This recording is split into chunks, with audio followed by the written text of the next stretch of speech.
নাই যেটি সুদৃঢ় ঐক্য এবং সে ঐক্য হতে হবে ইস্পাত কঠিন দৃঢ় ঐক্য।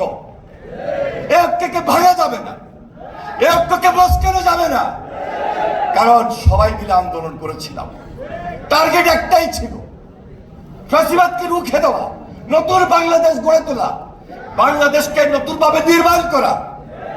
সেটার জন্য যদি আজকে আবার আমাদেরকে ঐক্যবদ্ধ অবস্থান থেকে কিছু আলোচনার টেবিলে সার দিয়ে হলো ক্ষুদ্র মত পার্থক্য দূর করে বৃহত্তর স্বার্থে বাংলাদেশ গড়ার লক্ষ্যে সবার আগে বাংলাদেশকে আমরা প্রায়োরিটি দিতে চাই।